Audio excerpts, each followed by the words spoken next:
कोई ऐसी मजाक मस्ती नहीं हुई। वो भी तो यही कह रहे थे कि मैं सेंचुरी करता जाऊँ और दूसरा मैंने जो मैच होता जाए और टीम जीतती रहे। क्या कहेंगे अपनी परफॉर्मेंस पे?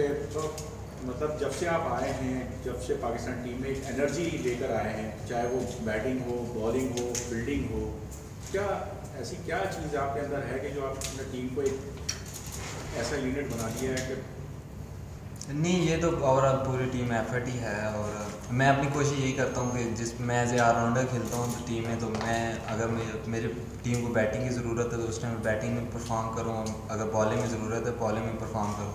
कोच की इंस्ट्रक्शन भी थी कि 50 ओवर खेलने, और हमारा भी यही माइंड था कि हम 50 ओवर खेलेंगे तो अच्छा टोटल बन जाएगा। 3 विकेट आपने लिए, तो कौन सी विकेट आपकी ज़्यादा थी? जैसे चंडीगढ़ की सिलेक्शन आपकी बहुत ज़्यादा स्ट्रॉन्ग थी, क्या वही आपकी है? जी बिल्कुल, क्योंकि जिस तरह हमारी मीटिंग में बात हुई थी कि उसको ऐसे आउट करना है तो वो उसी तरह आउट हुआ, तो उससे ज़्यादा खुशी में। शादाब, बॉल करना कितना मुश्किल हो रहा था, उसका कुछ फैक्टर हो रहा था? जी बिल्कुल, पिछले मैच में भी बहुत ज़्यादा ड्यू थी और इस मैच में भी काफ़ी ज़्यादा ड्यू थी, तो थोड़ा डिफ़िकल्ट होता है, लेकिन हम प्रोफेशनल क्रिकेटर हैं तो ये काम तो होता है। शादाब, ये पिच कितना मुख्तलिफ था दुबई की नस्बत से? जी बिल्कुल, ये बहुत ज़्यादा स्लो था दुबई की नस्बत से।